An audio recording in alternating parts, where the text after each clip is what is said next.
Hello sa lahat ng mga fans ni Lovely Emboscado. My name is Archie Martinez and I'm from Quezon City.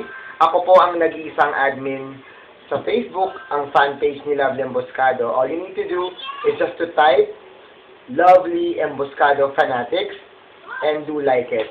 Okay? At isa ako sa mga humahanga kay Lovely Emboscado.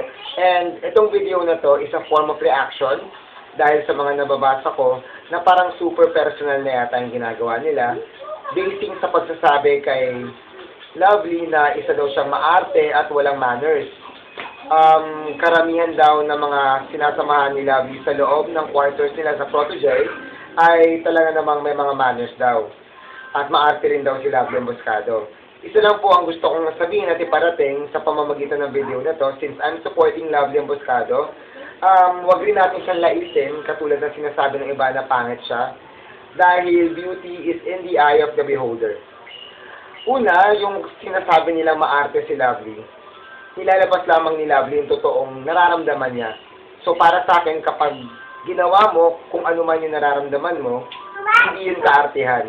You're just being yourself, and she is not acting katulad ng ibang nasa loob ng quarters na porque alam nilang napapanood yun nationwide ay umaarte sila at nagpapanggap at pinipigilan nila yung totoo nilang nararamdaman. And Lovely is not like that. Okay? Sinasabihan naman nila na si Lovely daw ay pangit. Gusto ko lang iparating, again, beauty is in the eye of the beholder at ang itsura ni Lovely ay isang tunay na diva. Actually, nag-resemble nga sa itsura ni Bituin Escalante. At pag-usapan natin yung sinasabi nilang kapangitan. This is not a beauty contest. This is a singing contest at makikita natin at maririnig natin na kapag kumanta na si Lovely Emboscado ay nagiging napakaaliwanag ng pakiramdam at napakaganda ng paligid sa pamamagitan napaka-powerful na boses niya.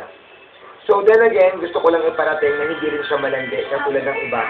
Ang 12 years old talaga ay nakakaramdam ng infatuation katulad ng nararamdaman niya dun sa crush na sinasabi niya. And then again, I would like to say, let's give her the benefit of the doubt for being a 12-year-old, okay?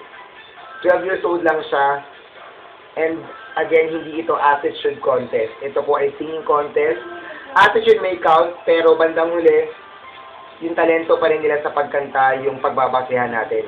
At sa lahat ng kumakalaban sa kanya at umaarte na kunyari mabait sila kay Lovely at lahat ng umaate kay Lovely, tingnan natin sa dulo ng competition kung sino ang kakain ng alikabok at kung sino rin ang tunay na maganda sa paningin ng mga tao sa pamamagitan ng talento.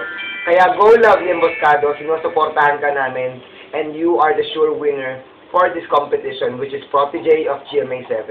Thank you!